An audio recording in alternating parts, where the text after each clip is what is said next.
time with us today.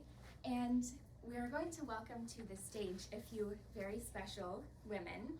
And the first of those is a wellness visionary who has been, for the past 18 years, transforming lives with wellness, with movement, with her holistic approach to transformation.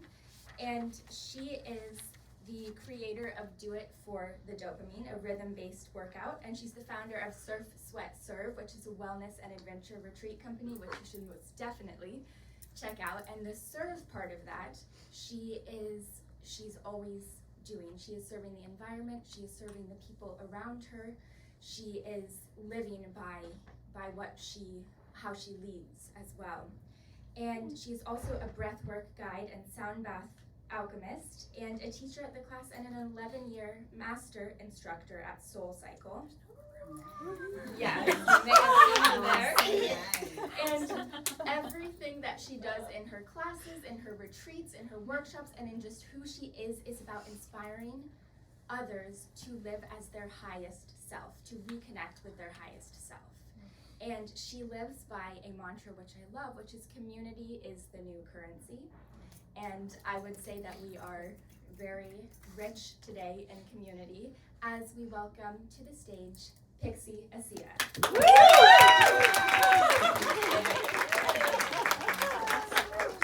Thank you, Pixie, for joining us. A little badassery right there.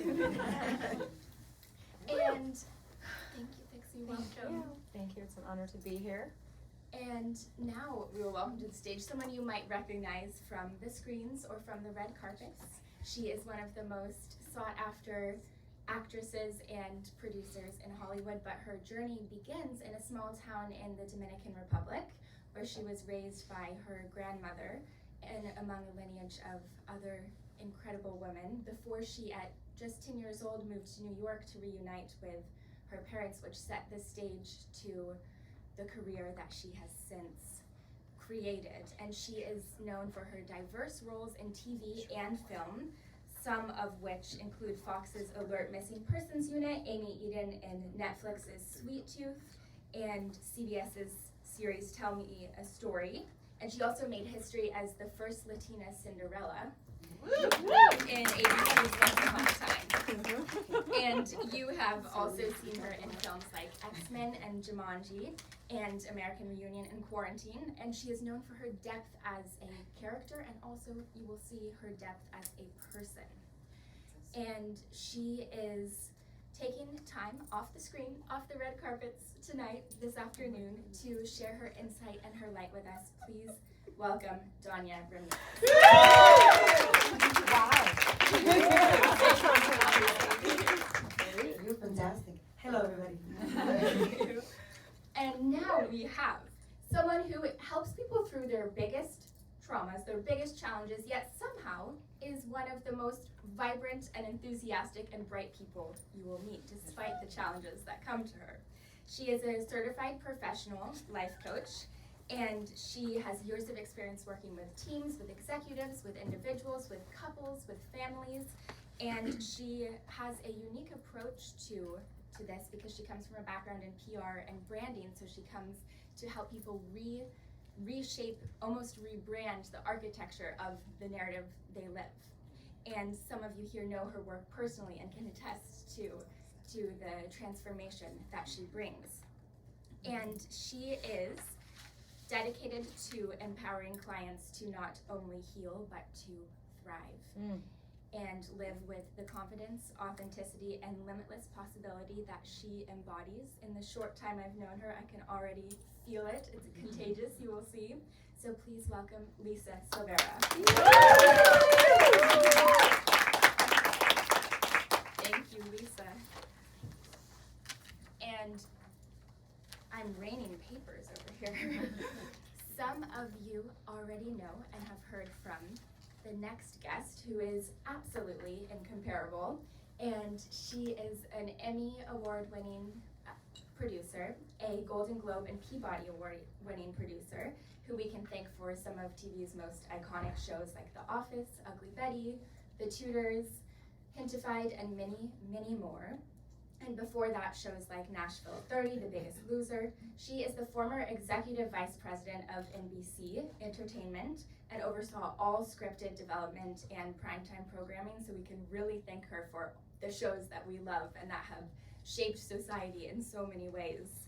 And she also has her own production company, Yellow Brick Road, which she founded in 2010, and has consulted for MTV and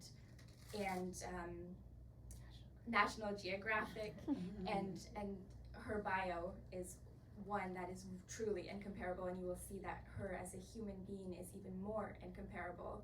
And she most recently served as executive producer on the pilot for Amazon and the acclaimed documentary A Case for Kindness, which brings me to her most important part, the kindness, the leadership, the mentorship.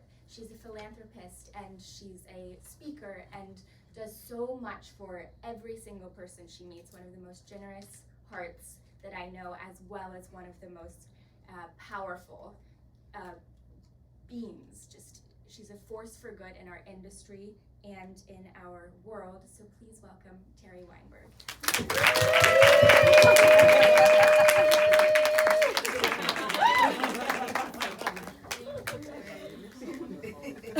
I mean, you guys.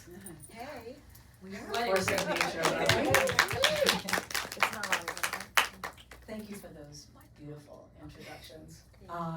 And thank you all again from the bottom of our hearts for being here. It means a lot to us to be able to share our stories with you, to share the power that we all have as individuals and as a collective.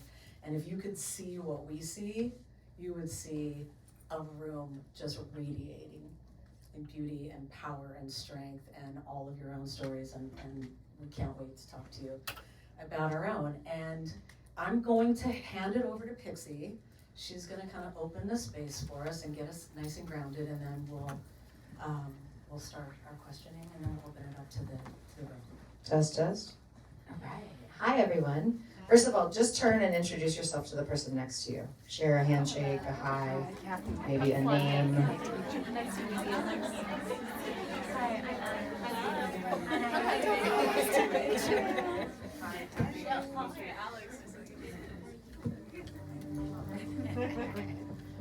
Beautiful. All right. Hi, girl. All right. Let's take our shoes off. What? Yeah, let's take our shoes off. Shoes off. You know? Take your shoes off. Notice what happens in your mind when you're like, I gotta do what? These boots lace all the way up to my thighs. My socks don't match. I don't have a pedicure. Take your shoes off. Maybe your socks off. You just lied about the socks. I'm gonna take those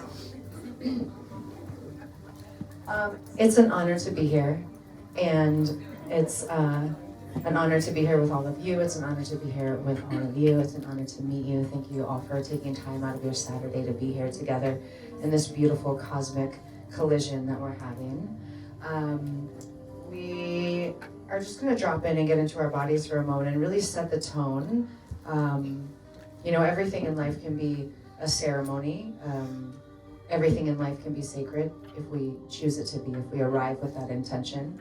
So let's set a few intentions and really drop in so that we're fully present and fully aware to be here in this space. So if you have a phone, if you put it on Do Not Disturb, you got your shoes off, you're cozy, good. And then go ahead and get your feet on the earth, whether you feel carpet underneath you or around, just kind of get yourself grounded for a moment.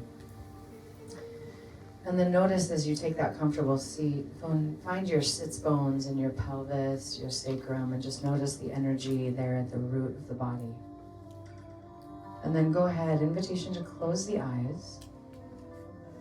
And then just feel yourself take all of the pieces of you that are out there in the world, wondering, thinking, concerning, projecting, the laundry list of things you have to do, the party tonight, the this, the that. Can you bring all of your energy, all of yourself fully here so that we can drop in together and really be present to receive all of this incredible wisdom that we're going to share with each other. And if we're mindful, we can get all of our our lessons on sale as we listen to other people's stories and shares. And then let your hands come to the tops of your thighs. And then feel the back of the neck get long, maybe the crown of the head reach to the sky, to the heaven, to the cosmos, to your divine guidance, whatever there is up there for you in your heart, whatever you connect to. And just honoring that there are no coincidences, right? Coincidence is universe's way of staying anonymous, and so you are meant to be exactly here in this moment where you are. And then together we'll take a deep inhale through the nose, all the way into the belly. And then go ahead, let the jaw open, let the tongue soften, and then as you sigh, feel the sigh come all the way down to your sacrum. Maybe the shoulders soften there. We'll do that again. Deep breath, fill yourself up. This time an actual vibration out the throat, let the jaw fall.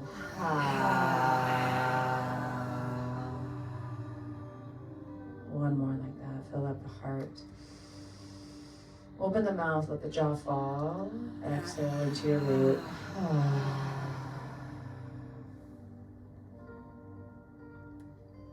And I wonder if there were an offering that you have here for this space.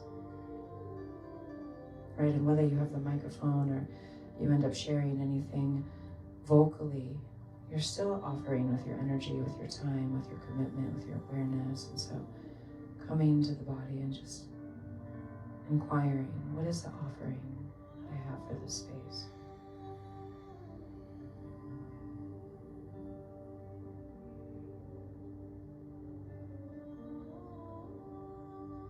Feeling that offering move through the cells of your body, and then imagine that it permeates out of your cells into the subtle body around you. And then see that growing bigger and bigger and connecting with the person sitting next to you. And visualize that moving from the front of the heart, from the sides of the body, from the back of the heart. Visualize that kind of merging and integrating with everybody in this space. And so we blend our offerings, our gifts, our intention, and we come together in union before we even really begin. Breathing in that feeling of community, of oneness, that interconnectedness. Breathing in our similarities over our differences. Go ahead, gently blink the eyes open. Beautiful. So I'd love it if you would turn to somebody near you and just share that one word, intention, or offering that you have for this moment together. So you'll just turn to your neighbor and share. What's that intention? The offering.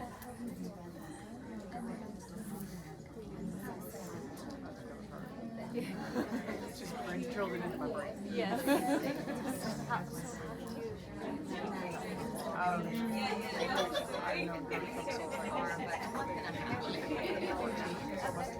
All right. Yeah, no, not yet. No shoes on yet. We're not done yet. No shoes on yet. All right, you're gonna stand up, stand up, stand up. You put me in the front, you know that. You were gifted. You were gifted that space. How are you still talking? You are allowed to take up that space. All right, my loves. We're just gonna do a little somatic movement, get in our bodies, get fully present, get a little bit more connected. Go ahead, take your feet nice and wide and just feel yourself. Sway the hips a little bit. Feel your feet on the carpet.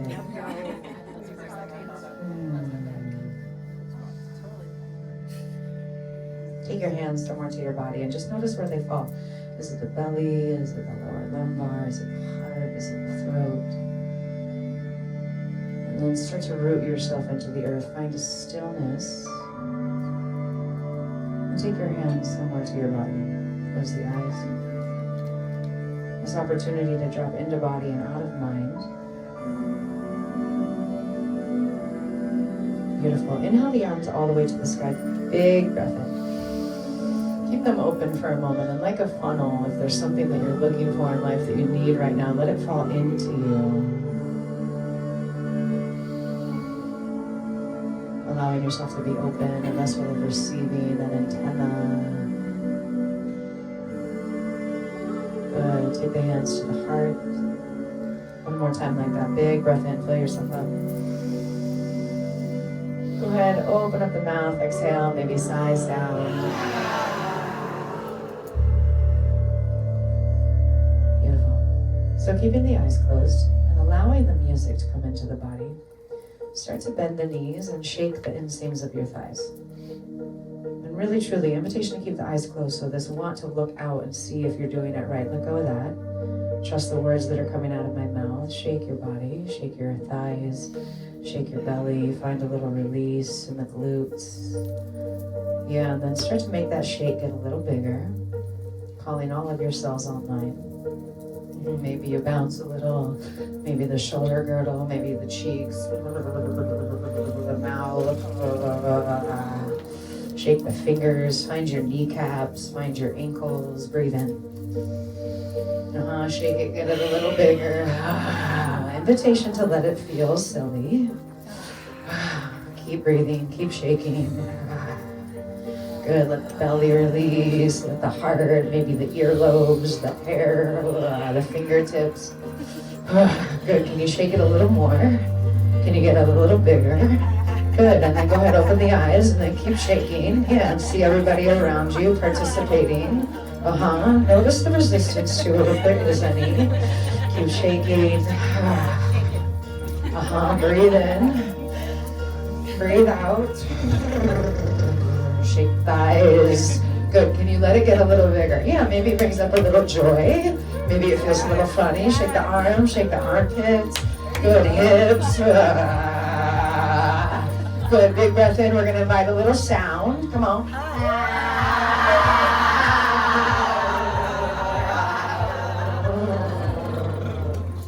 Good. Now, feel it settle. And then notice that shift in yourselves.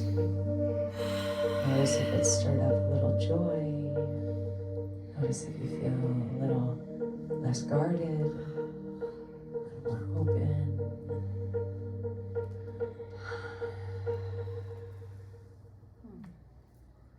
Nice. So beautiful.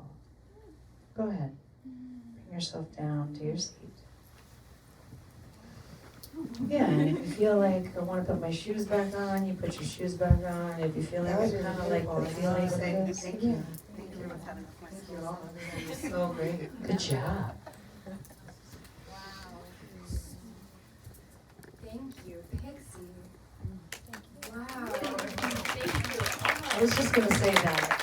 And now we arrived, right? And we've arrived, Now we yes. I think that we take for granted the breath that we're given. And I just want to say thank you for introducing this practice to me, because it really, truly has changed my life. And there's not a day that I don't start whatever I'm doing, however busy I am, whether I have 5 minutes or 10 minutes or a half hour, I start by grounding and finding my breath, and it sets the tone for every single day. And so I love you, obviously, but I'm really grateful for that practice.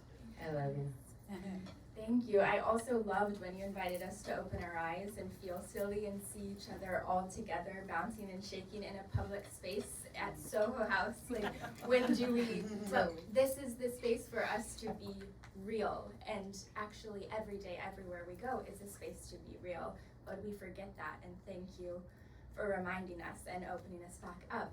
So, on that note, it's easy to see people throughout life, and when we meet someone, we see them as they are in that moment that we met them. And whether it's at the pinnacle of success on a red carpet or at their lowest moment, we see that moment, and it's easy to forget the stories behind that, the journeys behind that, and that is what today is about, is sharing those journeys so we can keep thriving together. And I have so many questions for all of you, and we'll open it up as well, but I'm curious, starting with Danya, your beginnings were in Dominican Republic, and you moved to New York at 10. Yeah.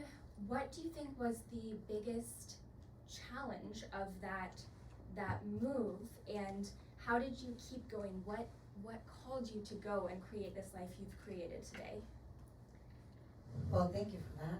That's a great question. You know, for me, I think it's been an interesting journey because I can look back at my life today and see it with different eyes. And that's one of the things that one of the intentions for this today was, you know, the concept of redefining yourself. And I think it was the most challenging, but it was also the most beneficial in my life to be able to constantly move and adapt and figure out how to somehow find that little girl inside me that's still, you know, in the Dominican Republic, even if I'm walking a red carpet. And so that the journey is not about the things that people believe success really is, that it really starts from within. And I think that's a beautiful journey to be on, and to, at this point in my life, the kind of journey that I want to share, you know? The fact that we're all sitting up here, we're all very different, but we're all after the same thing. You know, happiness is the most complicated yet simple emotion, and that is all we're really looking for, right? We work really hard to be happy. I was trying to figure out how I belonged in the world. You know, I was born in the Dominican Republic, and what I can think of is that at one point in my life, I thought climbing trees and, you know, laughing uncontrollably, and we didn't have any money, and I was truly happy, you know? And then somehow I looked around when I started getting older, and I saw people in my culture at that particular time, and they're like, okay, well, you have to be a lady, and you have to somehow mold yourself into this thing that the world wants you to be, so that you can be a great daughter, so that you can, you know, have ladylike mannerisms that can make you a great wife and a great mother. But that's their version of happiness, and that's great, you know? To me, the most important thing was then to then come to America at the age of 10 when I finally lived with my parents, and see that there was an opportunity to redefine what I felt happiness was, to redefine what success could look like for me. And I feel very blessed that it happened at such an early age, even though I didn't recognize it because I was just living it. So I can talk about it now with different eyes, and I can see the lessons and that perspective, and see the wisdom that I got later on, and be able to share it in a way that is coherent. Because I think at that particular point in my life, it was difficult, but I didn't have time to stop and think about it being difficult. And that is something that I think is really precious, because we spend so much time in our lives saying, well, I couldn't because of this, and I didn't because of that, and somehow I'm stuck in this place, and I'm in this box, and there's no box if you didn't see the box, right? Yes, and you're talking a lot about redefining, and I really like, I think a lot of us can relate with, especially as women, they tell you, be like this to be a good daughter, be like this to be a good wife, so many things. And in screenwriters, we always talk about the character too, who has these false beliefs they're living by, and the plot happens, all these uncomfortable things happen to start changing that belief for them to be able to become the hero. And I'm curious for all of you actually, what do you think is the biggest story or rule you were told or taught as a woman that you had to, that was limiting your full expression of power, that you have redefined, and how did you do that? Oh, I got this one. The elder on the panel. We're taught that at a certain age, we become a certain age. And we age out of the things that we love. And, you know, you're not sexy and you're not sexy enough anymore. You're not hot enough anymore. You have a wrinkle, you have a this, you have a that. Or you're aging out of the, you know, the corporate position that you're in. And for me, I only get better every single day.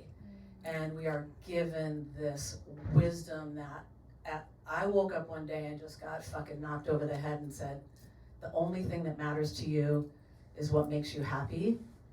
And it doesn't matter what anybody else thinks of you. Doesn't matter what anybody else is asking of you. You have to always come back to your heart and always come back to your center. I learned how to surf when I was 55. She's pointing at me because I was Sorry, she's pointing at me because it was on the energy. and I learned so many things in my 50s. I'm about to be 65. And You look amazing. yeah. And Right? Can I add to that? and so don't let anybody tell you that you can't do something after a certain age, because you're just gonna get better and hotter and smarter and more in your power. And the thing that I always remind myself is, I think we were talking about this the other day, is that I want to play. I want to play, I want to have fun, you know, and I can still be successful, I can still run a business. I play, these are our people. We play, we long for that. And so I think if we can always come back to who, all the versions of ourselves, but also remind whatever generation you are, you can do whatever the fuck you want when you want to do it, at whatever age. And I'm living proof of that. Can I add to this? Oh, no. I think that, well, two things came up. First of all, you said you look incredible, right? When she said I'm about to be 65. And what if we change that narrative to you look 65? Yeah. Now we are reinventing what it looks like. That's the first thing that just came up. Yep. But when you were saying what were we told success is, right? And I think for everybody it's completely different, obviously, depending on how you were raised, what you witnessed, what your ideas of success are. But there's a powerful perspective shift that I want to share one day. I've had many people ask me to do life coaching, like Lisa does. And I want you to coach me, and in my brain, immediately, I'm like, well, what the fuck would you want me to coach you on? Like, I'm a single woman living in an apartment in Marina Del Rey. I work for myself mostly. I don't have a husband. I don't have kids. Like, what would you want me to coach you on? And my friend flipped that, and she said, let me give you a different tone. You're a single woman living in one of the most expensive cities in the world. You're a single family income. You don't work for anybody. You aren't slaving away in an unhappy, unhealthy, sexless relationship. You have created this life all on your own. You didn't go to college. You had no support from your family. And you are literally thriving, living a beautiful life, staring at the ocean every day. And so I think that, you know, and I remember hearing it and be like, oh, well, when you say it like that, it sounds totally different. And so I think so much of our programming can be just zoom out a little bit from bird's eye view and just shift the perspective of like, what actually is success? Why do I feel like because I don't have a husband and I don't have a family that I am not successful? It just is actually a very different way of being. And it's great. Life is great. You know what I mean? Anyway, thank you for letting me share that.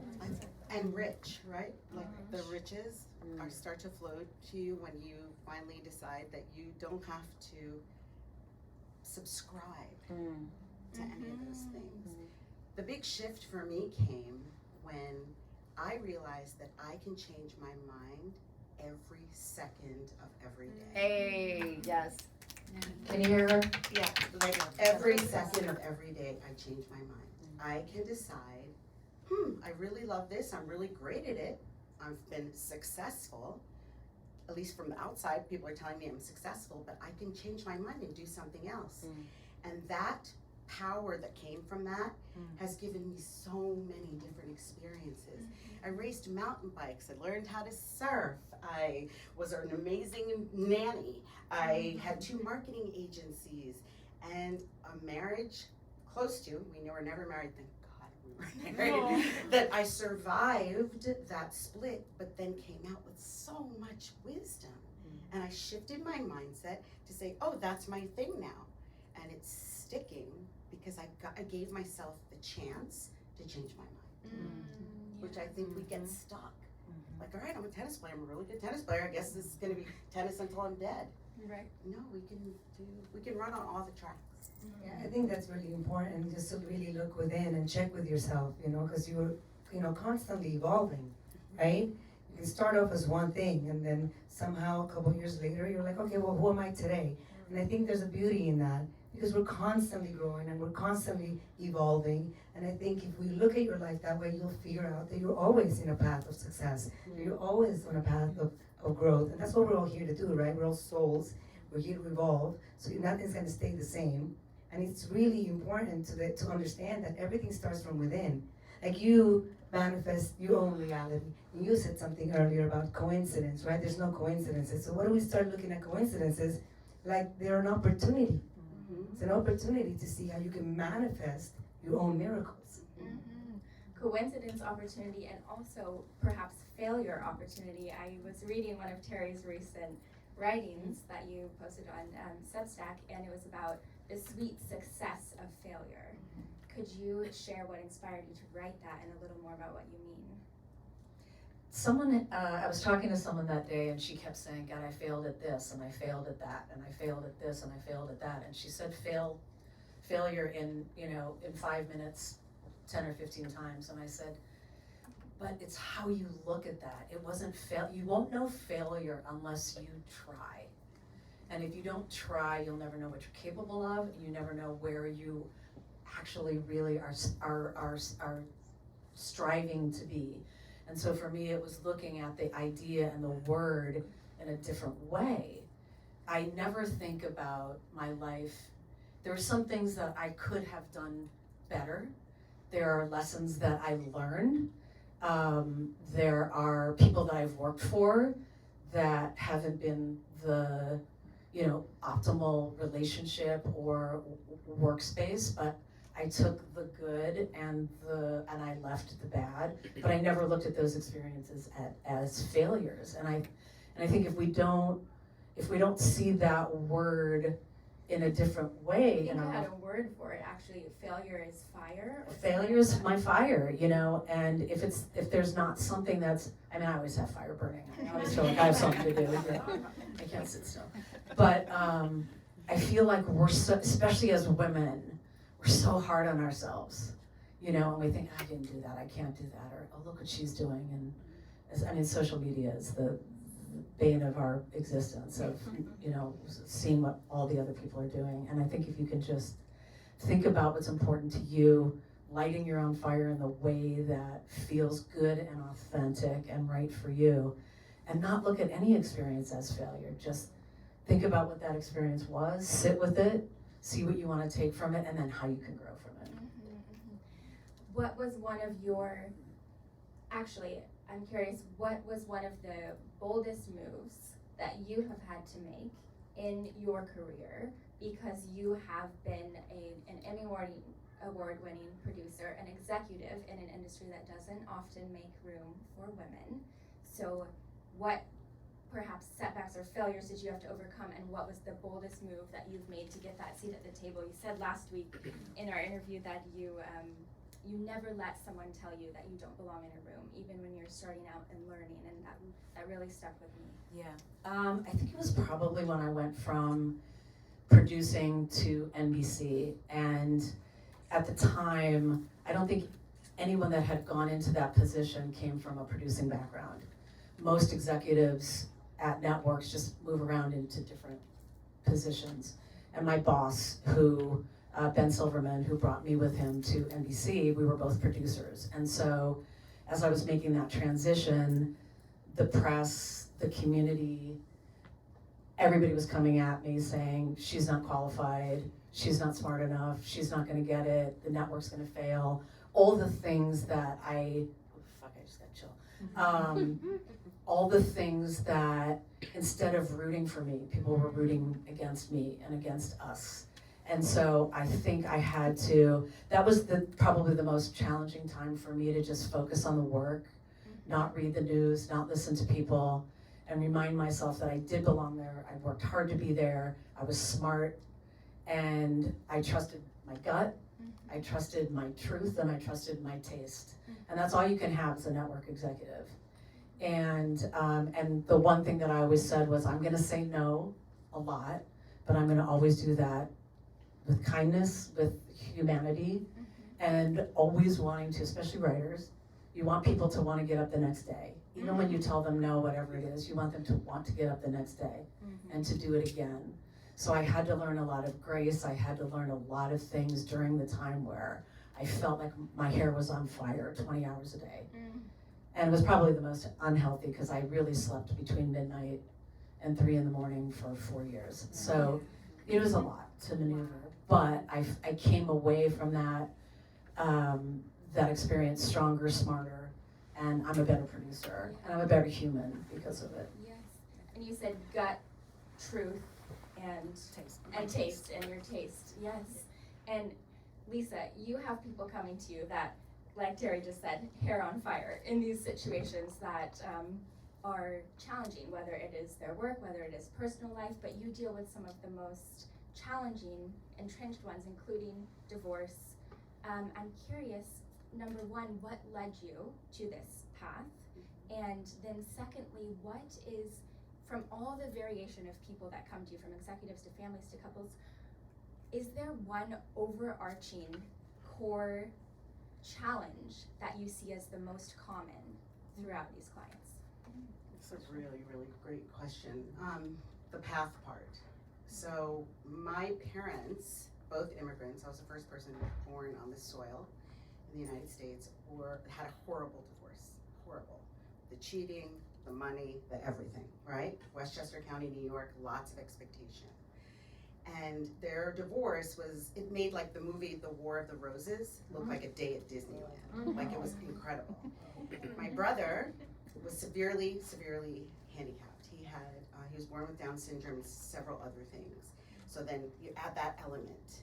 And then of course, because we're an immigrant family living in a very wealthy county, there's a lot of aspirational behavior just so you can fit in and survive, right? So there was that example. And then a series of really, really difficult relationships where I was doing the heavy lifting and compensating because I am very, very competent person and I can do a lot of different shit, right? So I realized, I'd be like, no, I've got it. If you can't do it, I can do it. But then also creating these dynamics where I was shining out for other people and almost overcompensating for their inconsistencies or just the fact that they weren't competent. And finally one day just stood up and said, wait, I don't have to be with someone to be great. I don't have to have a husband or a boyfriend even to be great. I had a community of women, always. I've always put women first, just that's my life. Thank goodness, because this is how this all happens. And it made me realize that I could do anything. And so I started to use my because I was a marketer. I had 2 art galleries. I showed mid-career and street artists at Art Basel in Miami. Before LA, I was in Miami. And I realized that I could take the psychology stuff you get from marketing, because you have to really understand the human mind and also how people function and co-create and also tear each other down and put up barriers and want to come at you with all no. So I took that, I pivoted all of that information to survive that breakup in Miami. So I packed 40 boxes and I moved to Hancock Park because my best friend was having twins. And she knew that if she didn't ask for my help, that I would not look for help. Wow. So she's like, I've already got 2 boys. They just told me I'm having twins. You have to come and help me. Well, of course.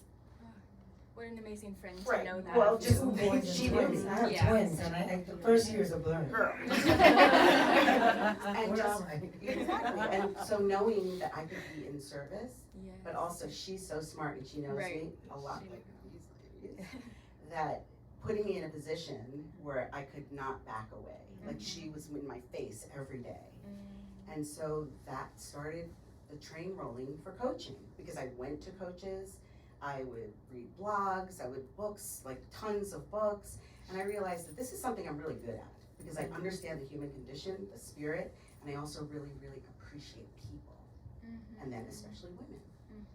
So I got certified, and then I found the niche that resonated the most was helping guide people through difficult times, but letting them take the ropes, but you're just there as like a guardrail and a leadership and then and a beacon of light and hope and just, or maybe silence. Just how about hold someone's hand? You see how much we hold hands? Have you all noticed that? It's ongoing. And that's what led to it, is just taking and sort of like an amalgamation of all the things I've done and seen and weathered, and then being able to, with authority and confidence and compassion and empathy and brilliance, damn it, That's right, mama, be able to guide and help other people to get to that confident place. And it starts with us. And that's my fire. That's my fire. Thank you. And the second part, when you have people come from you from all walks of life, all different scenarios, what is that? Do you see a most common challenge? Shame. Period. That part. Bro, you need help? Come to mama. Shame. There's so much shame generated in not being seen as a person that was selected. That word comes up all the time. Why didn't he or she pick me? Yeah. And then also, like, how will then it affect all of the other parts of my life? Like, my mother's entire community completely bolted on her. She was invited to nothing. She was an immigrant woman whose husband was really accomplished. My mom was a corporate librarian for Texaco for like 18 years. She's a smart cookie and a school teacher. And she was alone. And the shame that I saw her weather, and I started seeing that popping up all the time. I'm like, oh my God, everybody's just so ashamed that people are gonna think that they're not good people because they're going through this moment. Bullshit. I called bullshit like 100 times, and then I finally said, I'm gonna hang out a shingle that calls bullshit. The shame? No, absolutely not. And that is one of the main things we work on. Because if we can get past the shame, we can get through the logistics and the emotionality of it. So the first step of that you do with your clients, is it acknowledging that? Is it being aware of that? Acknowledging it and deconstructing it, and gently and lovingly and firmly. Yes. Because we do not have time to waste. We don't have daylight to burn. Like, this is one of my partner. I have this another company called 40 More Summers. I just turned 61 on March 4th, and I love it, and it gets better every single day. And we have decided together, we have, in terms of like having like cognizance and like, are we gonna be able to do things? He's like, okay, we got 40 more summers. So we are living our lives at the 40 More Summers. So we have a retreat company, and so we do really exceptional, crazy things for people and for groups. And it's about sucking the marrow out at every moment of your life. Because the worst thing that will happen is that you will turn around and you will look back and say, I fucked around for so many years not doing what I wanted to do. So that's it. Living with the 40 More Summers, and then sort of painting every client with that paint so that they feel the urgency of arresting themselves and happiness and joy and success, whatever that looks like for them. Wow, thank you. Oh my God, I feel so good. Take these boots off again. This is one of the things I love about you four, and I met Terry first, and immediately upon meeting you, could feel the vibrancy, the engagement with life, the way you live life to the fullest with all the different things that you're involved with. It's not just the executive, not just the this, it's living life fully. And I think that's what makes you such pinnacles of success, is how fully you live. And Pixie, you got up as Lisa was speaking. And also as Lisa just said, we don't have time to waste. No matter what age we are, there's no time to waste. And you have for your classes this slogan that one day or day one. Can you speak to that? And also, when was your day one that you decided this is day one, it's not a one day anymore? When did you become this person living life to the fullest, not wasting any time?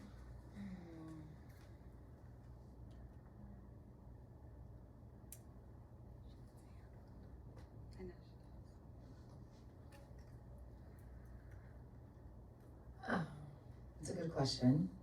and I was seeing in my body where the answer comes from. I don't know that there was a day. I think that there was,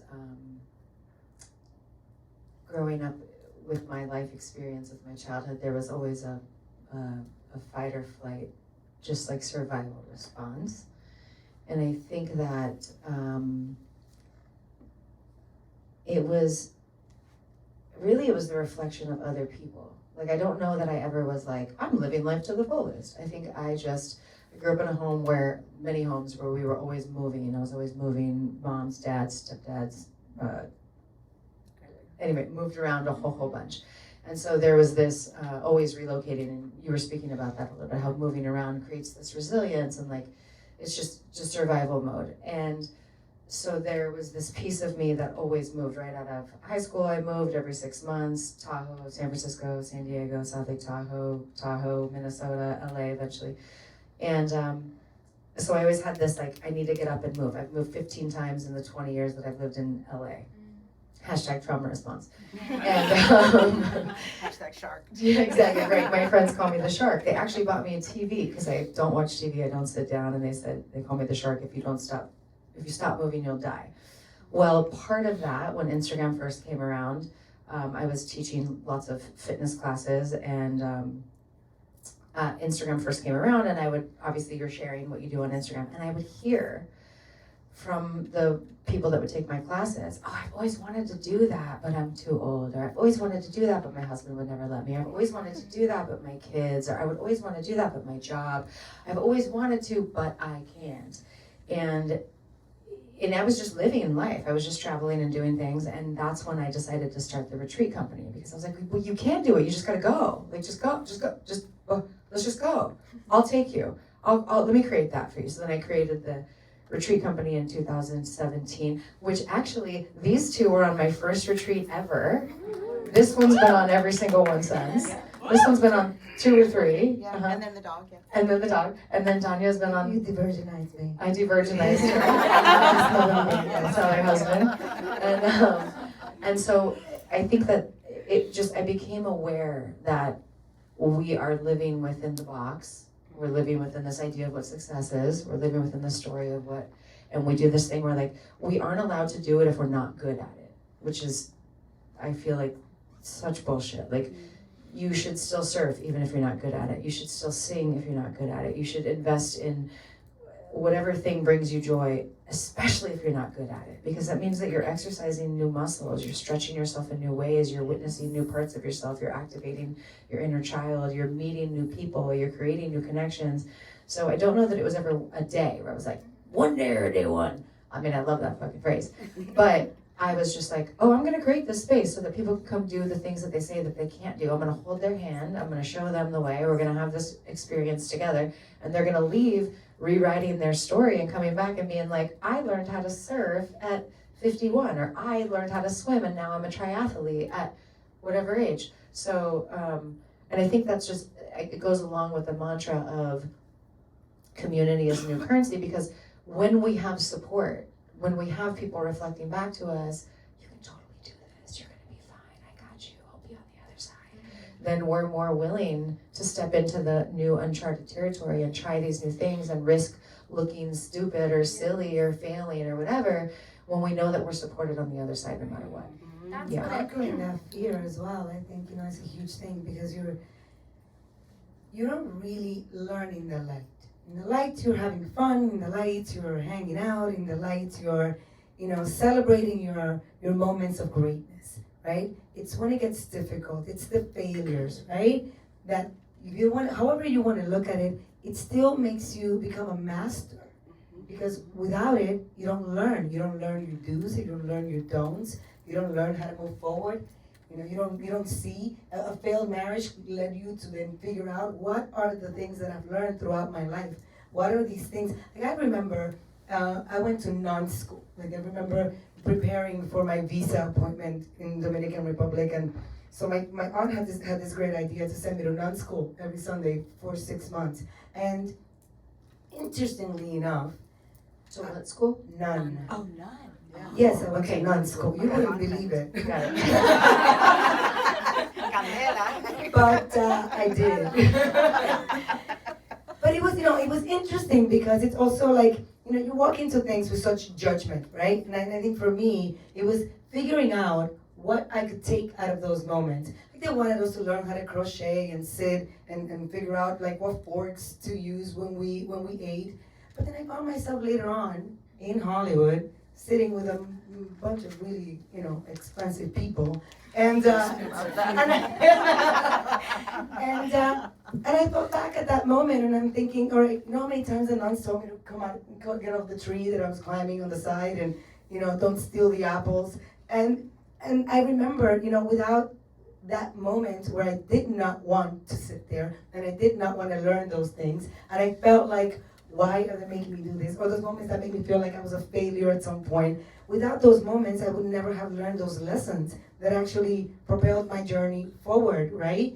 And all of this stuff, these things is what makes us us, And that's so important. So yes, and it's beautiful to create a space like this where you don't feel like you're doing it alone.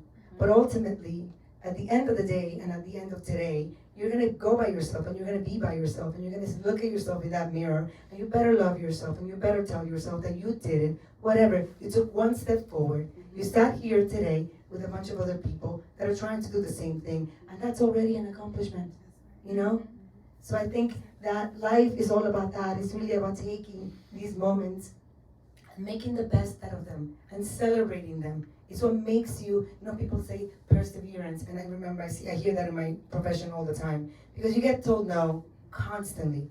You knock on a door and it just slam it in your face, and then they tell you, well, it's bad, and then you start believing it, and you start going home. Well, maybe if I had less of an accent, and maybe if I was, had better style, or whatever it is.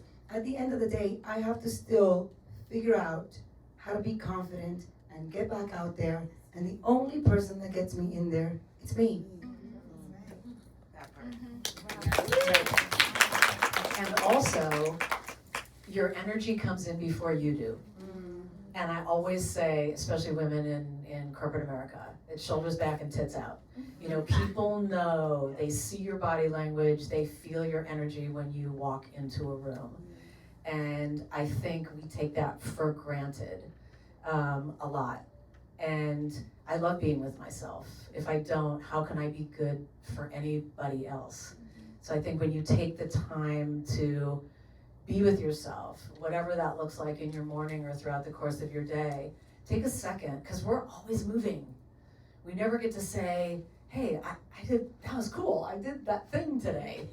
And live in those small moments of celebration, whatever it is, if it was a great workout, or if it was I got up and I did my morning rituals, or I made that deal, or whatever it was, stop and take a pause. And that was the best advice I ever got in the middle of my career, because I never had time to think.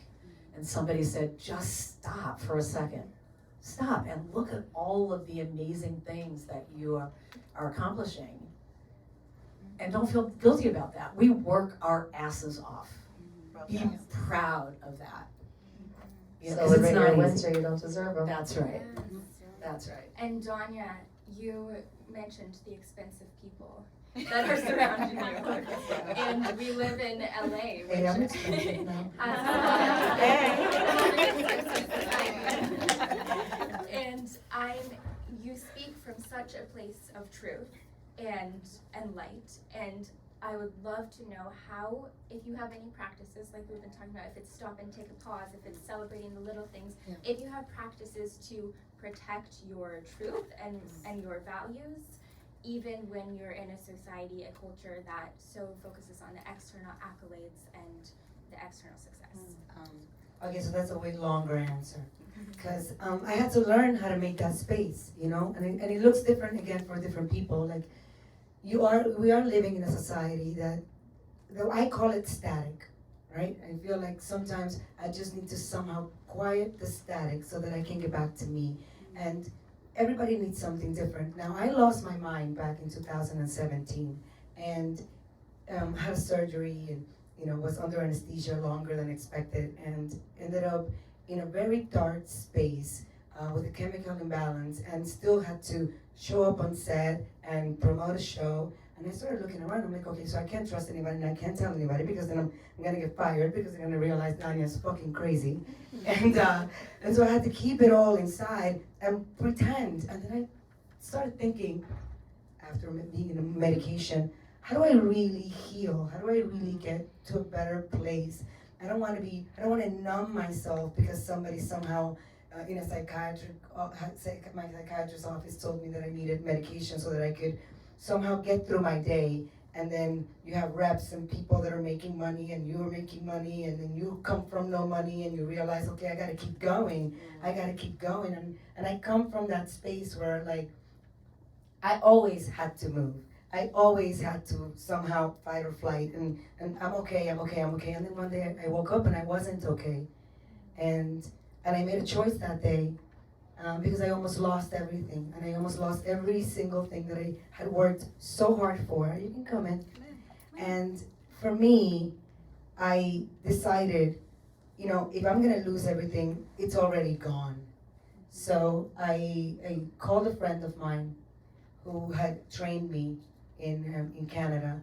She was from India, of Indian descent. And I asked her, I said, listen, I started this path of spirituality, and I've been reading these books, and yeah, I already know where things come from. I spent a year seeing a psychologist and a psychiatrist and a therapist, and so I got it, okay? Shit got fucked up in my life, and trauma happened, and I'm upset, and I can't continue validating my life or my actions because of things that happened to me, because I have to start looking at them like they happened for me.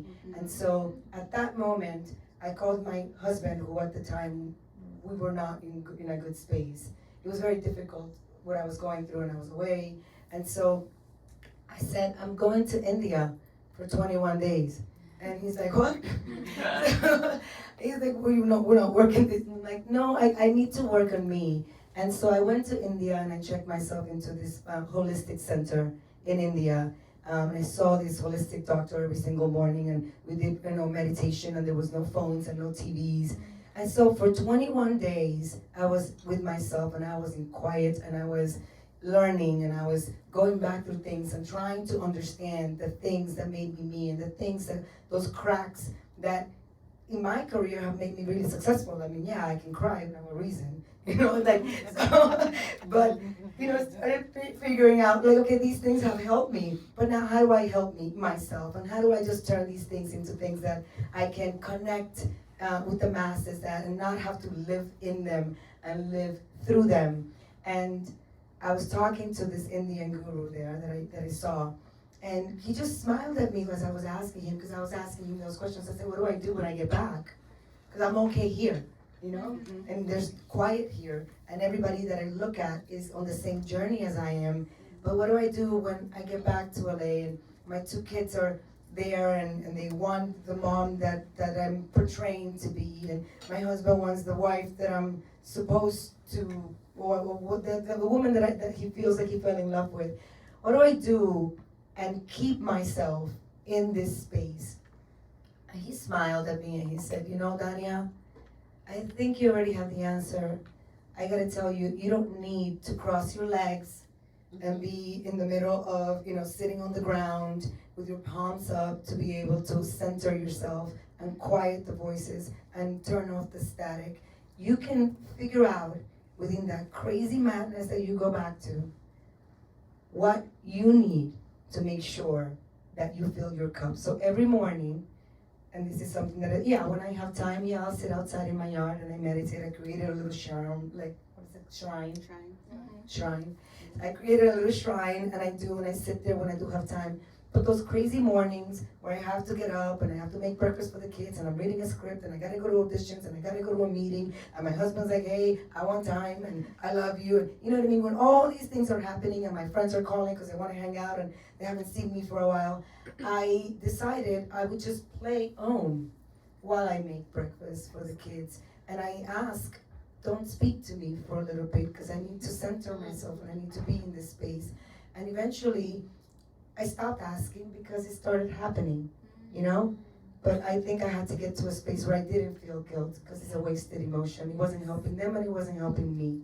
And I got to a space where I started claiming myself and claiming the things that I needed to be okay. And so that's a challenge, right? And that's a challenge for everyone that's in here today. You know, just ask yourself, what do you need? And how can you get there? You know? And that makes you then show up so much fuller and truer and better for everyone else afterwards. And thank you, Danya. Pixie, you paused with the last question and let yourself feel it in your body. And Danya was just talking about making space to be able to feel and not have all that static. What have you found in your years of working with so many people in movement? What have you found where emotions, experiences, even shame, like was mentioned earlier, is held in the body? And how can movement and somatic practices that you do help release that and help reclaim the power?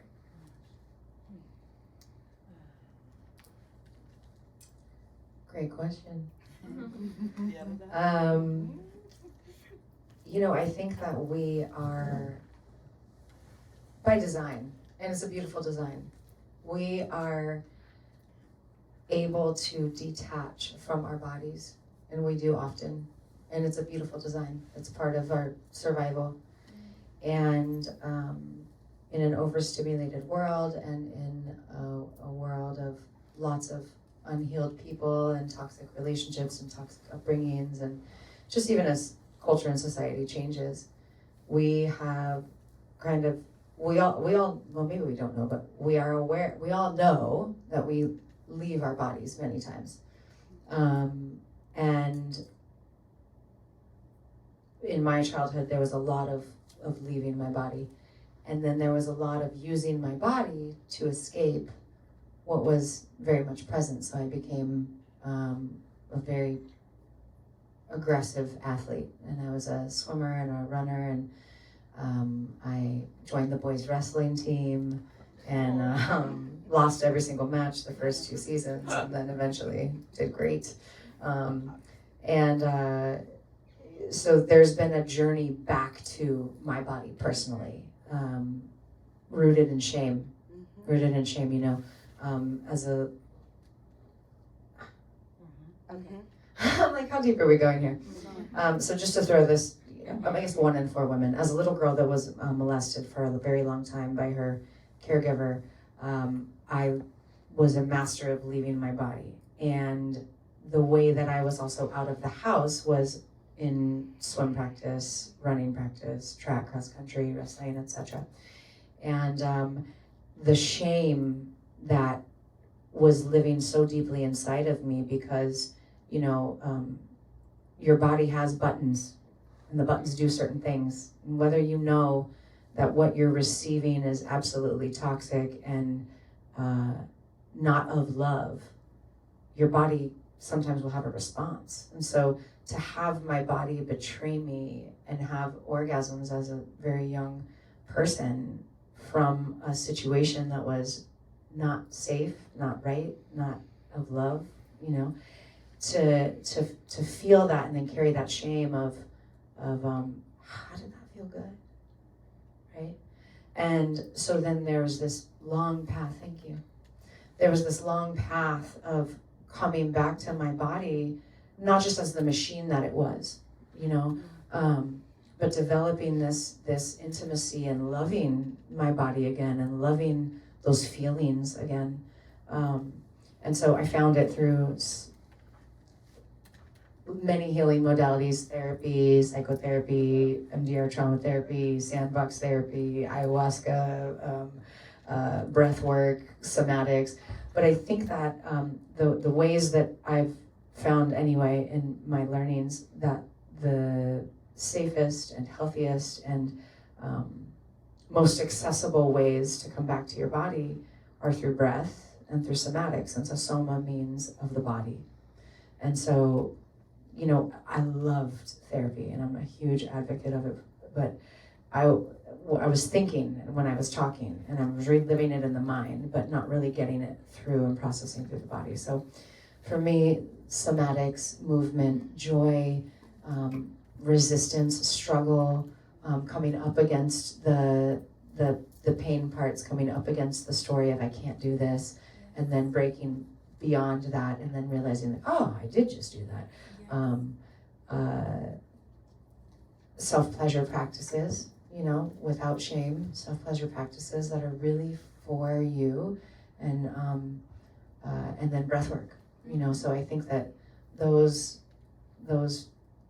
practices, kind of the trifecta. My email is fitness is the drug of choice, because in my mind it was fitness, but that was just like the kind of surface layer. Once we cracked that open, you know, the reason I was addicted to working out was, oh, I needed to be in my body. I was developing a relationship back with my body after I had been removed from it so many times.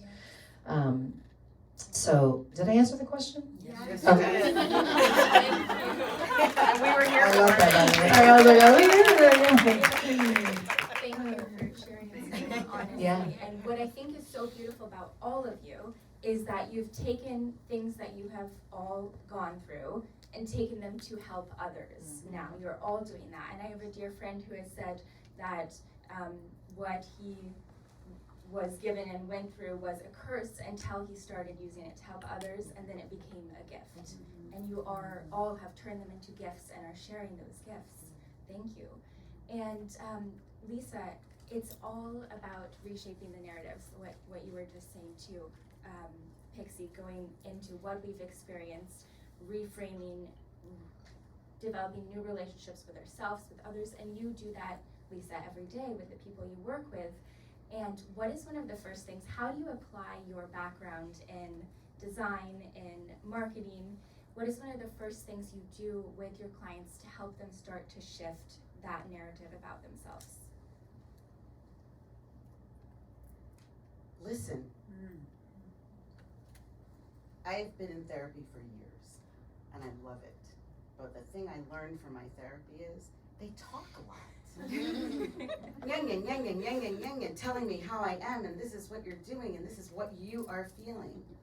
And that's what kind of turned me off of a couple of therapists, right? Because how can you tell me how I'm feeling? That is incredible. That's theft, right? You don't steal from me.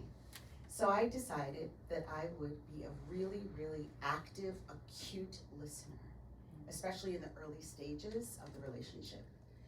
So coming from a curious place, asking questions, pushing buttons but gently and compassionately, and then there's got to be space in between the question or the response and the answer, or even the non-answer.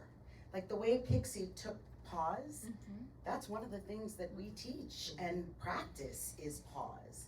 Because that space in between is where you literally, your body is flowing, your brain and your heart and your gut, which is actually the brain of everything, they interact, and that's where the juice is. That's where the sweet juice is in pause.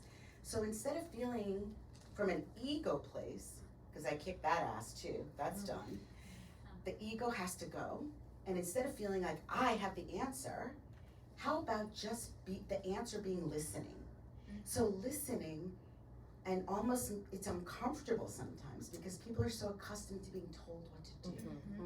Or Tell me how the perception of leadership is when this person says, oh, that's great, go do that, right? Because I was an art director, I had agencies, all of it. Deciding, like with the things that writers do and producers do, who is, warranted for this part or for this thing. And I realized that's not how it works.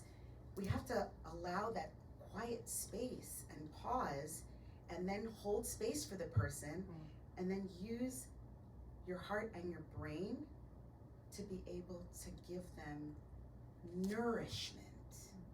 It's affirming things that I believe are true that they share, and then being really firm about breaking down the walls of the things that I know are really destroying them. So that's the first thing, is listening, really active listening. And I've grown to be a better listener in my relationship, I have such a great listener. well, such a big mouth though, my I God. know. Thank you. And it's spilling over into all these great places, and I'm only gonna digress for a moment because I really need to acknowledge a few women in this audience. I am a part of a really wonderful organization, and I am a mentor and coach to some really wonderful people. And and some of these wonderful women are in the audience. And what I've learned,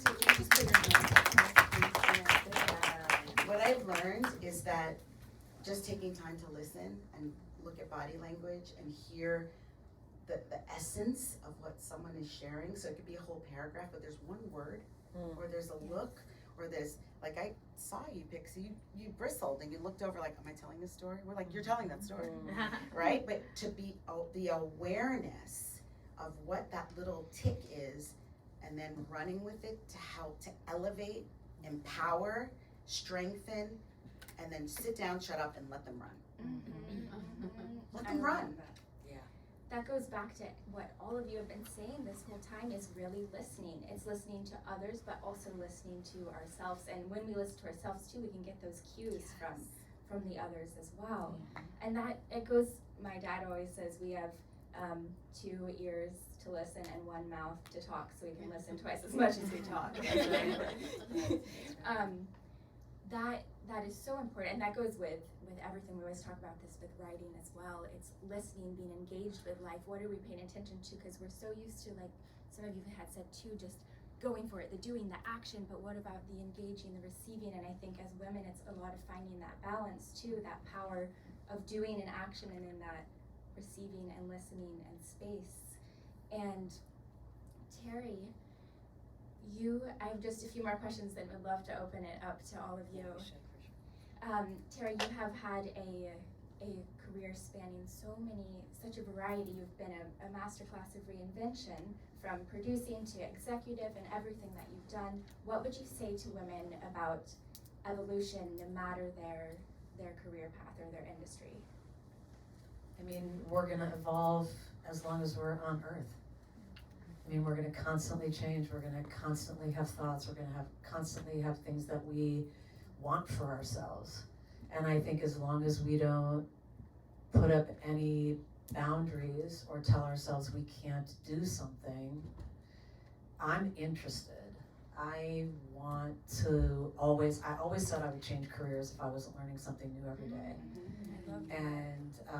And I come home every day and say, oh, I learned that. Oh, that's great. So I chase the learning, Yes. because I think it's really important.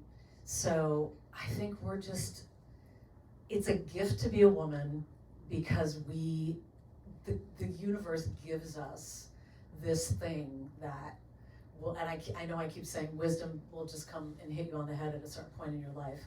And when it does, it reminds you that you can be anything, that you can do anything, as long as you give yourself the permission, and also know that you can try anything.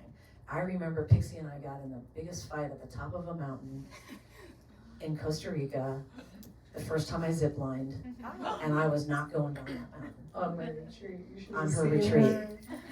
And she was in my face and she said, you're going down that. And I said, I'm not fucking going down that hill. I'm scared. I won't do it. And it's the best thing that ever happened to me. I was so excited to find, and I went down in tandem with one of the instructors, but I was petrified. And there was just, I wrote that story. I can't do it strong enough. I'm scared. I'm afraid of heights. Oh my God, I'm gonna die. And persisted, you know, and listened to me gently, and held the space for me to go through all of my, the fear that I had, and then lifted me up and said, of course you can do this, of course. And then I thought, of course. How did you feel after? What was it feeling in your body? Where's the next line? Yeah. Where's the next line? She went upside down by the end of it. And I was upside And her wings, you could see their wings were sprouting from her. She went from this to this. Yeah. Fully expressed. Yeah. That's liberation. So I think evolution just comes in a lot of different ways, as long as we allow ourselves just to be open and Yes, try. I love the Yeah. chase the learning and the play. And you started with this in the beginning, back when we were kids, the things we didn't know how to do, we would do them. We would love to do them. We would do it all. And then there comes a point where we think that we have to be good, like you said, to do something. Yeah. But this chase the learning, Yeah. that's incredible. Curiosity, right? Curiosity. Yeah, because if you can, then you will. Yes. And if you continuously become curious about what else. What, can I do this? Can I do that? I mean, I can't. I think I've had like 5 different careers. At one point, I was playing volleyball in college. Nobody could tell me I was not going to be a professional volleyball player. Two bad knees and a fucked up back afterwards.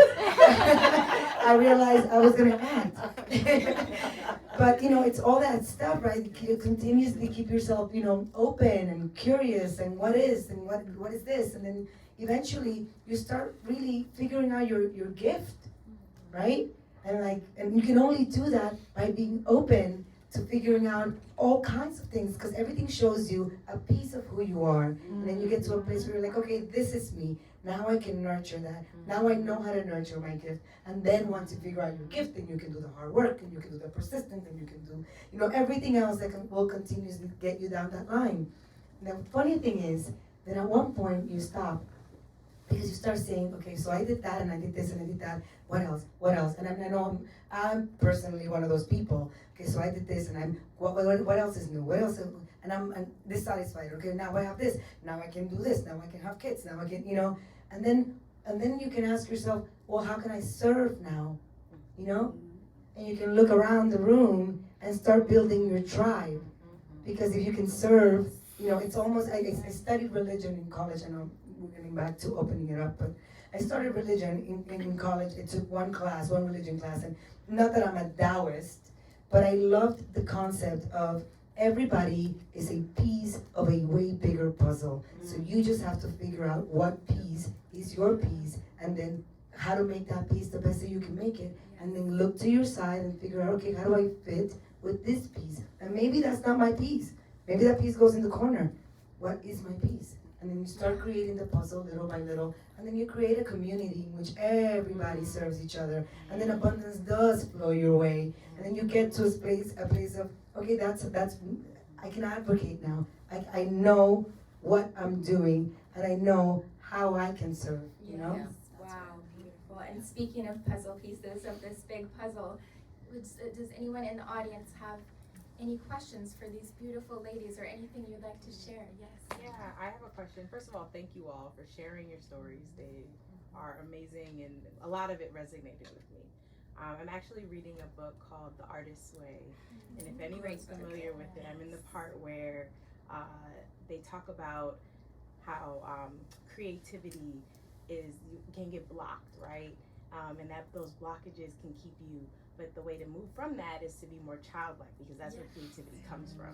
I know you talked about playing while you're making the kids breakfast or creating your tribe, but what are some ways that you guys, or you ladies, find ways to reel yourselves back in, right? Because no matter how much you accomplish, you sometimes can zoom in too small, right? And you think, oh, well, today I don't really feel my best self today, right? So what are some things that you put into practice, or kind of worked into your everyday routine to make sure that you reel yourself back in and remember who you are? Go, get it. Great question. Great book. Yeah. Great journey.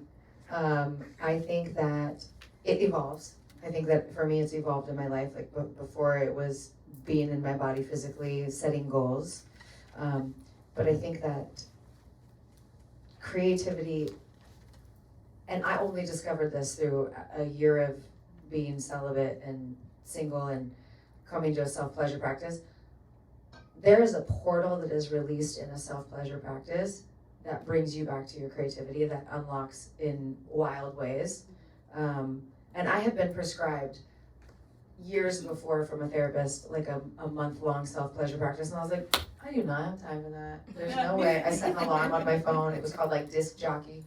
It never happened. I was like, this is not happening. It never happened. Anyway, so creativity you can re-invoke that through a self-pleasure practice.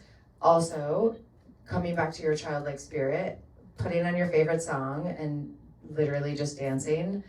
And also, I think mirror work, dancing and being with yourself in the mirror and witnessing yourself having a really good time, witnessing yourself having fun. I think that those are ways anyways that I think that you can come back to creativity in your childlike self.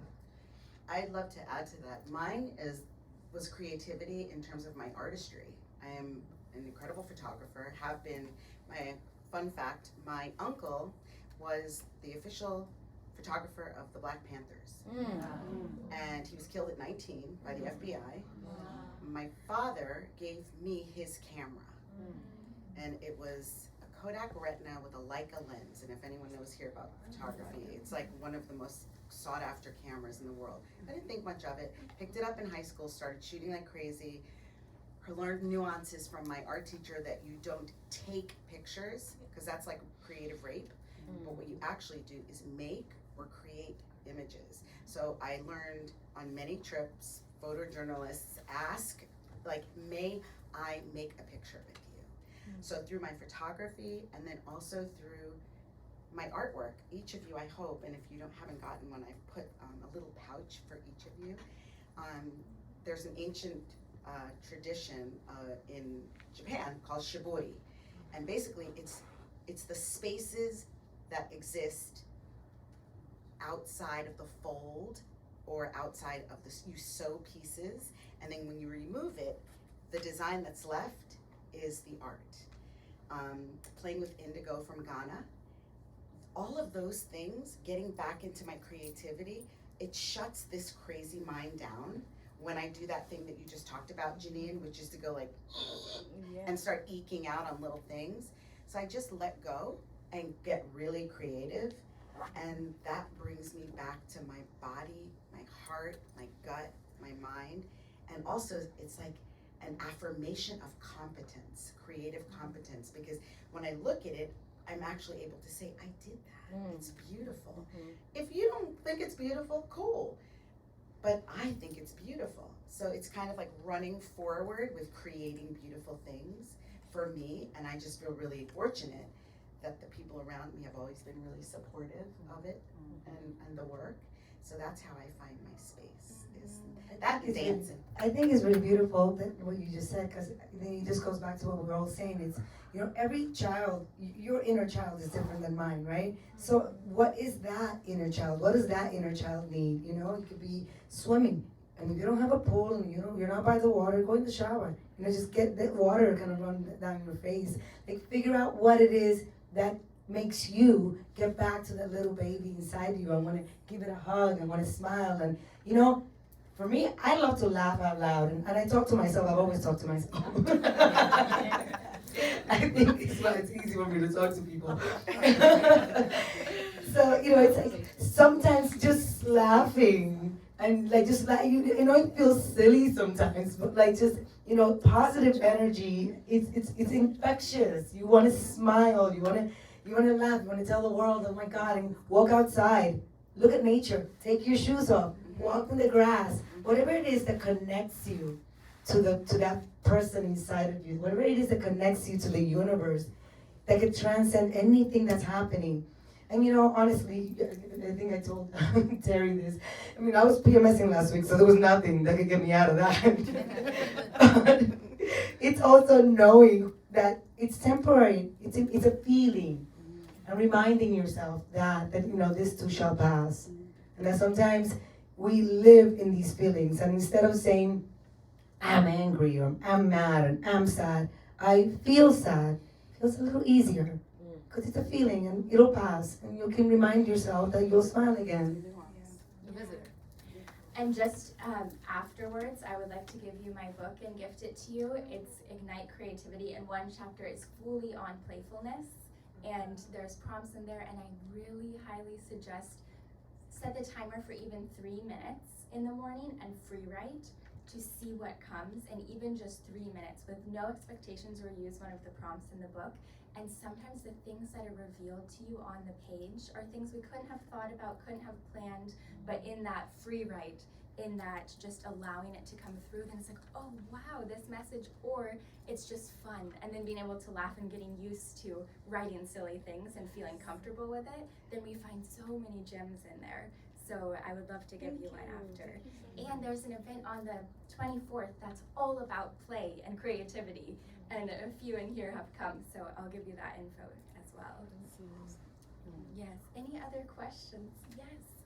Hi, it feels really aligned for me to be here, and I kind of want to acknowledge what I've been like going through here, and and she was talking about the artist way, and I just started that. Yes. And I was like, okay, if I don't speak up, then That's like the God's gonna collective be consciousness. laughing.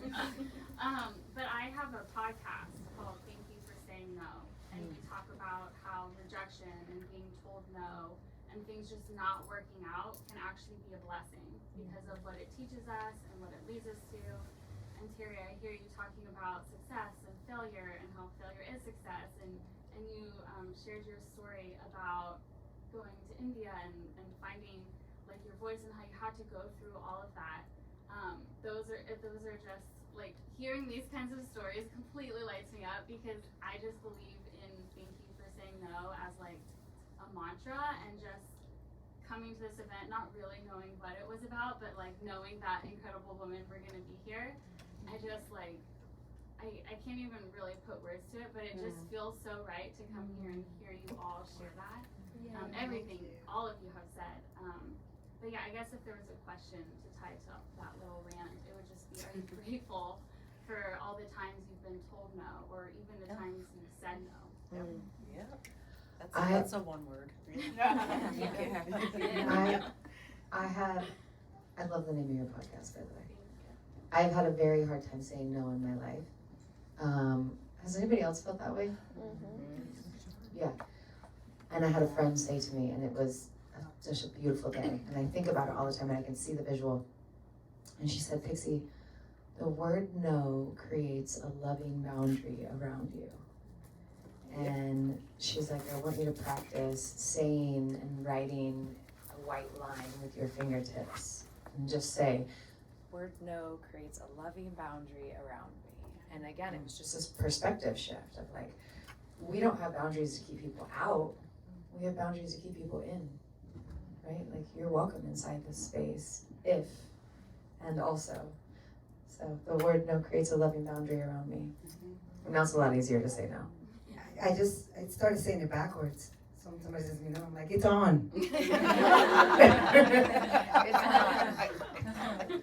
It's on. Any other questions or things you'd like to share? Oh, come on, front row. There's a share in there. Leanne, yes. Well, thank you. That was all so insightful, and it's so beautiful to hear each of your perspectives. And I know you all touched on this, but like, what would you say is like your self-practice for love, like loving yourself currently?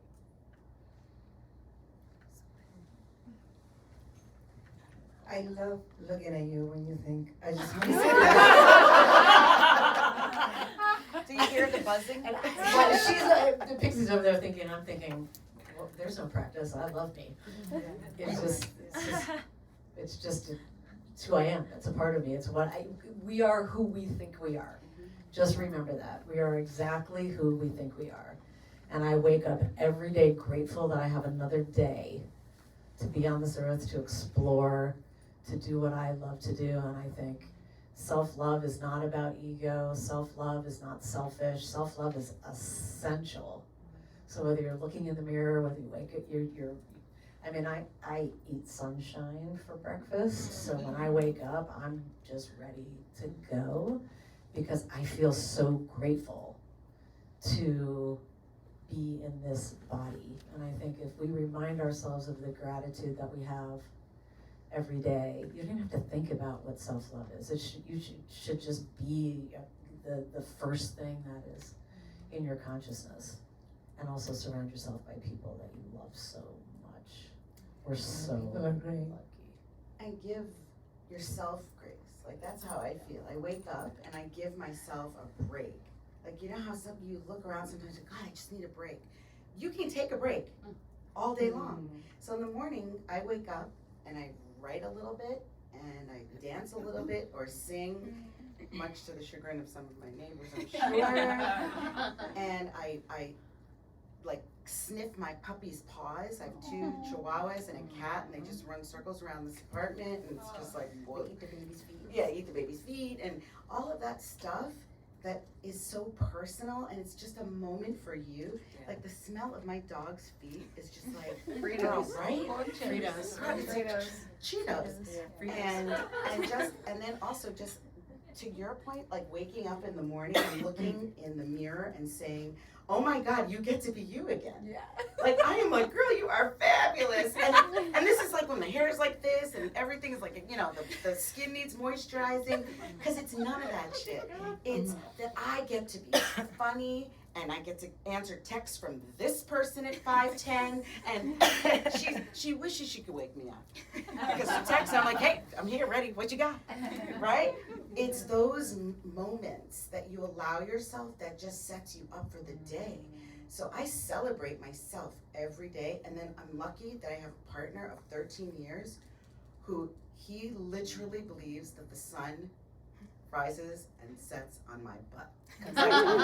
He does, and he tells me every day, and those affirmations are great, but I don't rely on them. I have so much gratitude for the person in my life who's just like, I don't even know what to do with you some days. Like, I just want to be there, okay, I'm ready to catch the ball. We all deserve that, and it starts though with us acknowledging ourselves in the mirror every day. I thought you were gonna say you look at yourself in the mirror and say, But the idea is that we have to train the people around us to understand who we are.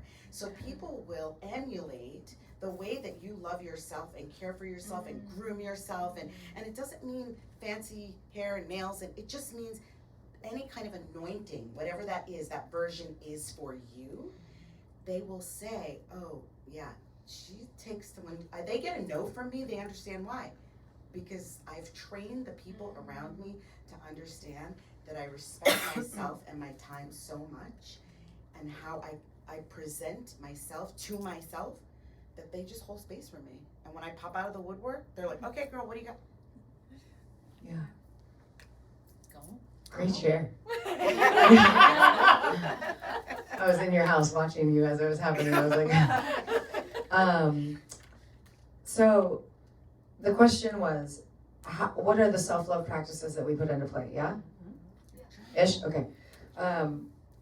So speaking from somebody who still has challenge with it, but it was very, very hard to feel this confidence and to have this knowing of I'm fucking great and I fucking survived and I'm the shit and I get to be me, and like to have that, it's very challenging for some, and it was very challenging for me.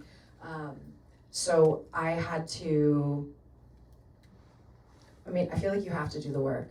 Like self-love is, like she was saying, sure, it's like getting a facial and getting your nails done and going to the beach and taking yourself to do whatever it is that you love. But it's also really about doing the work to unpack, why is it hard for me to come up with my self-love? Why is that something that is a challenging relationship? Why don't I have this developed intimacy with that part of myself? And so for me, I know that happiness is a byproduct of achieving our goals. And so sometimes we do this thing where we create these big grandiose goals, or this idea of what we want our life to look like, and we're so hyper-focused on something that's so far away that we forget just like this very simple practice of, I'm gonna make my bed this morning, and then I'm gonna go to my journal. I made journals. And then I'm gonna go to my journal, and the journals, they are prompted, and they take you to a place of gratitude, and they take you to a place where you are revisiting your wins from the day before. And then you're tasking out, if I could just do 3 things today, what would it be? You're simplifying, you're peeling it back, and you're creating that own natural dopamine hit that you're giving yourself. And I think that when gratitude is the gateway, prayer, meditation, pause is the gateway. But when you're having a hard time finding the love for yourself, I think that setting yourself up for success with those little tiny tasks is a beautiful way to do it, whether it's journaling, meditating, prayer, accomplishing tasks in your day, but really diving into the inner work. And if that's with your therapist, if that's with your body, if that's, mending your relationship with yourself, with your family, with your friends, whatever it is, I think that self-love comes from actually loving on yourself. And that doesn't just mean the pretty parts, that means the shadowy parts, that means the sticky stuff, that means the parts of it that you're frustrated with, that means the parts that you're ashamed of, that means, you know, also you can really tune into, if you are being told, if you're being delivered a message from the universe in your friendships, in your relationships, in your experiences. For instance, your girl is a control freak. She's been that her whole life and did so much work around that now the words that I'm hearing from friends and family and relationships is not that you're a control freak, it's you're a perfectionist. And I'm like, oh, I've graduated. I'm a perfectionist? Oh, fucking amazing, because it's a little less harsh than a control freak. But when you start to pay attention to the things that are in your sphere, the messages from the universe and your experiences and your relationships, then you can kind of start to go inward and work on those things to come to really the depth of self-love, more than just getting your nails done and getting a massage, but like, how can I love these pieces of myself? I was a control freak because nothing of my life was in control. I had control over nothing. My body was taken from me. My living experiences was taken from me. I had to be in control somewhere. I had to control something in order to feel safety. You know, a control freak just wants to feel safety. And so it's like going into really knowing yourself, knowing your shadows, knowing your issues, knowing your mistakes, knowing your habits and your tics and your things about you that you did to survive, learning that about yourself, unpacking it, discovering it, discarding it, working through it, then you get to step into self-love, right? And then also there's the little things that you can do, these little tasks, like setting yourself up by completing tasks, giving yourselves little things. Each moment, that's what It's because it kind of each gives you a moment. little bit like, okay, well, I did this. You know, maybe I was reaching for that star up there, but I didn't get it. But I did get this, and then celebrate that and celebrate each moment. But to your question, sometimes you just get into a place and you just like, fuck, I hate myself right now. I hate my life right now, and it is just good to remind yourself that it's okay to feel that way and to forgive yourself. Because then you're going to change it. When the fear of remaining the same is greater than the fear of change, then you're going to change it. So it's like sometimes you got to go to that space where it's dark. Well, and even if you don't have a choice, you might not have a choice sometimes. Sometimes you're just like, fuck, today sucks, and this is not a good space for me. And it's so, instead of just being like, I love you, and I love I think our frequencies, our voices are really powerful. So even saying it out loud to yourself, it matters, because you're gonna have a change that happens within you, whether you feel it in that moment or not. But then it's okay, and it's not your fault, and forgive yourself for even feeling like shit in that moment, because you will feel like shit, even if you're doing the work. You're gonna wake up and you're gonna be like, you know what? I don't have the answers today. I don't like myself today. But how can I get through this moment? And whether that is journaling or meditation, or sometimes people are more high energy. Go for a fucking run and run it out, whatever it is that you need to do to get there. But then also remind yourself that you're not perfect. We're all perfectly imperfect. And it's okay to get to a place where it sucks. Just forgive yourself for being there so that you can then, reinvent yourself and move forward and, celebrate yourself in different ways. But, you will have those moments no matter how put together or how many answers you think you have, Also, self-love is who you surround yourself with. And if you look at who is surrounding you, and I think that, like I'll notice the phases of my life. Who are you surrounding yourself with? And are they reflecting back love? Because if they're not, then there's a self-love component that needs to be worked on. And if they are reflecting love, then, you're reflecting that back to each other. So kind of tuning in with who, you're the sum of the, 5-6 people you're around. So tuning into who you have around you, because self-love practice is being surrounded by people, and not by people that are just like obsessed with you and just think, people that love you truly and will hold you accountable and say like, oh yeah, I see that, but I see actually what you're doing in this situation. People that will call you up, not that call you out, right? So I think a self-love practice is really being mindful of the company that you keep. I think this entire panel could be on self-love. We could spend 2 hours on this. This is very powerful and important. And what I really love what Lisa said earlier about every second, every day is a chance you can change your mind about things. And I just tried something this morning that a friend told me about a little while ago. It's like rushing around this morning. Then I was like, wait, pause, check in. I looked in the mirror and I just simply asked, what can I do that will make you happy today? And then I just paused and listened, and it was different than I thought. Where like the day before I might have made a list, like gotta do this, and then just that simple back to listening, what you were saying was very helpful. Thank you. Any other questions? Yes. I don't know if it's a question, but I feel like looking at you four, I'm so aware that there's like two people on the panel that are like holders. I think Pixie and Lisa, and these two people who are like out there crushing. And I think it's so beautiful to see how many ways there are to be powerful, how many ways there are to be Did everyone hear that? I love you. Say that I love you. again so that Thank they can you. hear you, Yes. please. You say it. How you say We can change for a second. Want one of the holders to say it? Yes, please. Hold the Pixie. Just no, go ahead. Just how many ways there are to be powerful. Yeah. Thank you for that. And I'd love to say something. Well, Yes. thank you so much for doing Here, this. so everyone can hear. Yeah. The second I saw this was happening, I knew that I needed to be here to experience this and these people speaking. And this isn't really much a question, but something that I really resonate with is when we were talking about redefining what failure is. And I think it's something that really needs to be spoken about more, especially to younger audiences, because we're always taught pass or fail in class, or different versions of who you should be or what you need to accomplish in order to not fail. And I think the dedication and open-mindedness to redefining what failure is, and not even defining it as failure or labeling it as failure, is something that's so powerful. And when I think about like unlocking our inner potentials, so much comes from that so-called failure to reshape us or redirect us. And that's something that I heard a lot today from you all, and I think that it's so important for us all to continue to shout that from the rooftops to the younger people, because these failures, quote unquote, can really shoot people down. But if you just realize, like, and you turn that into motivation, so much goodness is on the other side of that. So just a comment.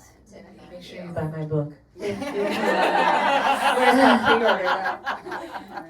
Thank you, Hannah. Yes. Also, coming from someone who runs her own business, is a complete and total badass entrepreneur, Thank you. overachiever, but the kindest, most lovely, beautiful human. And you live the practice of working hard and trying. You have the awareness, even at your tender age, of what you need to fill you up and how to establish those boundaries. Thank you. And I think it's so important to say this too, that like I was horrible in school growing up. I failed a lot of my classes, but like that doesn't define me, and you know, it's beautiful. So I think that there's a lot of, like, thank you for sharing that.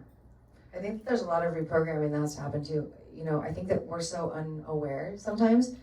The other day I was in the elevator and a little boy came in and he had his baseball outfit on, and somebody in the elevator was like, "Did you win?" And I was like, "Did you have fun?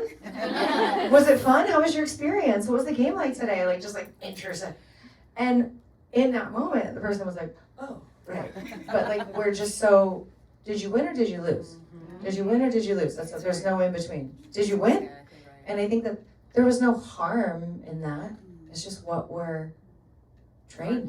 It's just what we're wired to do, you know? And we have the opportunity to reframe and redirect our narrative every day. And that is a personal responsibility. We cannot allow ourselves to blame, well, I'm not being received like this, or this person doesn't get it. No, you are the master of your message. So master your message and make sure that the reframing of your narrative reflects what you're actually reaching for. And go back daily, sometimes I do it sometimes by the second, because I'm like, what exactly am I saying right now? Or what am I doing, or what am I driving towards? It's our responsibility to check ourselves frequently to make sure that the message that we're holding the rest of the world accountable for receiving is authentic. It has to be authentic. Because also people see, we're smart now. We've all elevated, right? We've got like opposable thumbs, we're doing the things, right? So the idea is, it's our responsibility, especially as women. We all know this, we are in a Venus takeover. And this is not woo-woo, this is happening. We are going to be looked at for leadership, compassion, evolution, reframing narratives, and arresting moments that are going to shape our future. So we have to be really responsible about what messaging we're putting out. And it starts with us, and it starts with the self-love. How can I give anything from an empty cup, right? How can I give from an unintelligent cup? How can I give from a lack of curiosity cup? Nothing comes from any of that. So that it all starts with us. So let's all continue, because the reason why you're all here is because you're doing it, and now you just gotta keep doing it, to really check ourselves and make sure that we own and control and disseminate our narrative the way we want it to be, not people's perceptions. Yeah, we're dynamic. Hey girl. We're dynamic, we can change. I just want to say thank you. I am so honored to be here with all of you guys today. Thank you, Terry, for calling me last week and saying, 2 weeks ago, whenever it was, and asking for me to come. I had no idea what to expect, same as some of you guys here, right? Had no clue. Pretty cool. I gotta say. I think